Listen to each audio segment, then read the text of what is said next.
But first, it's my Orwellian free speech brain dump. Well, George Orwell knew a thing or two about free speech. You could fill a book with sensible things he had to say about it. This quote especially resonates today. "At any given moment, there is an orthodoxy," he wrote, "a body of ideas of which it's assumed that all right-thinking people will accept without question. It's not exactly forbidden to say this, that or the other, but it's not done to say it."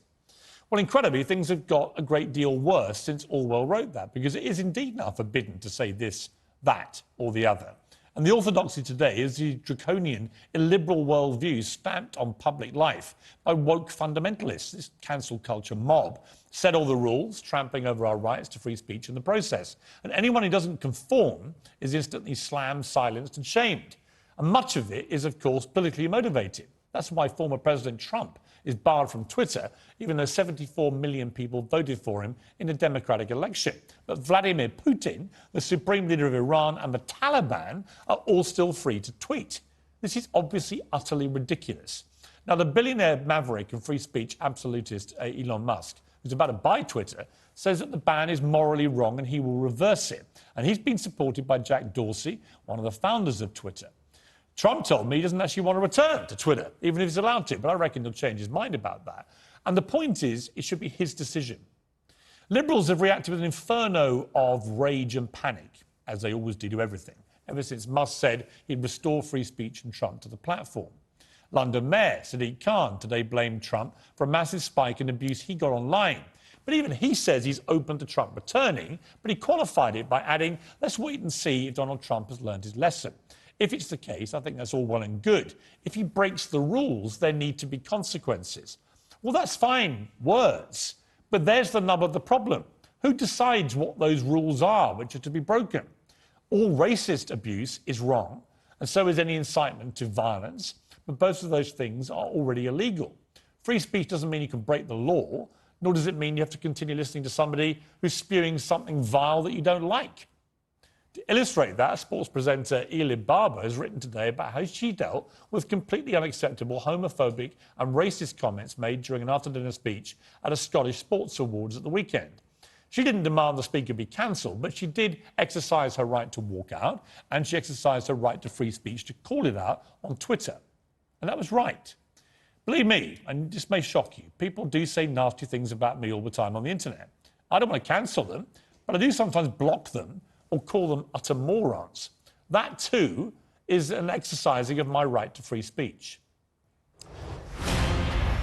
One of the biggest problems with Twitter is that many people on it don't seem to have any sense of humour. My fiery interview with the Taliban's official spokesman last night got everyone talking, and Twitter, of course, whipped itself into a frothy lather of rage about the effect I was even doing it. One woman named Laura tweeted comedian Ricky Gervais, always a bad idea, to say, "What do you think about Piers Morgan interviewing the Taliban tonight?" And she added the hashtag, "disgusting." Or Gervais replied like this, "I've lost all respect for them." I've had to add the canned laughter so that any wokies watching realise he was joking. But not everyone knew this. "So you mean you've had respect for them?" was one reply to Gervais. "I thought you claimed to be an advocate for free speech," said another. "No, you're backtracking on people just because they want to air an opinion you don't like." Incredibly, even the Daily Mirror, a national newspaper I used to run, failed to get the joke. Ricky Gervais slams Piers Morgan for disgusting Taliban interview, it raged. No, he didn't. No, it wasn't. He was joking, obviously, but obviously not. Otherwise, you would have got the joke. It took another British comedian, David Baddiel, to point out the bleeding obvious. "This is a great joke," he tweeted. That's it. That was it. It was a funny joke. That was off the back of an incredibly serious, sobering subject. But we must never let serious things in the world mean we lose our sense of humour. Unfortunately, jokes are increasingly an endangered species in today's miserablest mortar of a world where being mortally offended and outraged is very much in fashion. The joyless woke brigade are so desperate to feel aggrieved, affronted, and appalled,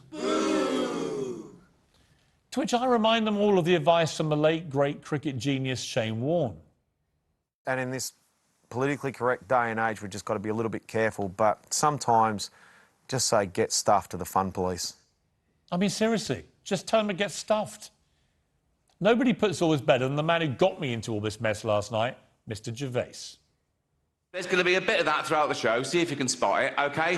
Now, that's when I say something I don't really mean for comic effect, and you as an audience, you laugh at the wrong thing because you know what the right thing is. It's a way of satirising attitudes. Like that first joke, I used the old-fashioned sexist trope that women aren't funny. Now, in real life, I know there are loads of funny women. Like, I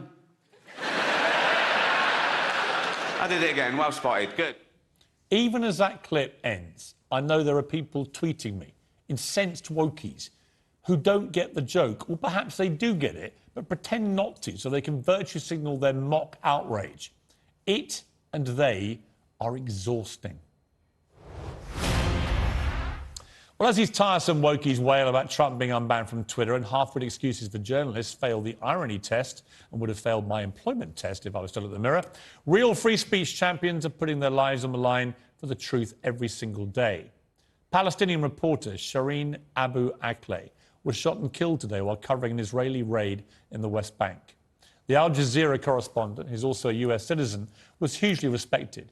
She's reported for decades on flashpoints in Israel and Palestine, bravely crossing between both sides to report uncomfortable truths about a complex and emotive conflict. She was wearing a press badge. Journalists like Shireen are the reason why we understand the world. George Orwell himself wrote vividly about the Spanish Civil War. A free press is the reason we know that Putin is a genocidal war criminal, while millions of brainwashed Russians in a country where journalists get murdered for their job think he's saving Ukraine from Nazis. Several journalists have already been killed in Ukraine covering the war. Many others are out there right now risking their lives to bring us that truth. Now, you might be tempted to think that a free press can be taken for granted in 2022, but it can't. The facts show it's in decline. It's time we began fighting much harder for it. More and more countries are gagging reporters. Many use the pandemic as an excuse to muzzle journalists on the bogus pretext of protecting public health. And according to UNESCO, a staggering 85% of the world's population lives in a place where press freedom has been restricted in the last 5 years. And ironically, by their own measure, the last time press freedom plummeted to these depths was 1984, the very title of George Orwell's iconic novel. Well, Newspeak was, of course, the name of a dystopian language in George Orwell's 1984. It was a controlled and contorted vocabulary designed to limit people's ability to think for themselves. Well, besides being a free speech champion, Orwell had a big imagination. But I doubt even he would have believed that Newspeak is now being imposed on British doctors and nurses. First, maternity services were ordered to use gender-inclusive terms like chest feeding for new mothers to avoid upsetting trans patients. To which I say, well, what about the upset caused to women who want to identify as women and be called women and mothers and who want to be told that they're breastfeeding? Where are their rights? Well, now NHS bosses are being lectured on the danger of microaggressions, which is one of my least favourite words in the whole English language. Apparently, these can be worse than overt acts of hate and can cause PTSD, post-traumatic stress disorder. What? What does that even mean? People who literally have to deal every day with patients suffering very real PTSD from life-threatening illness or terrible injuries have now got to watch their words in case it sends perfectly healthy people into a spiral of trauma. When did we get so pathetic? Why did we get so pathetic?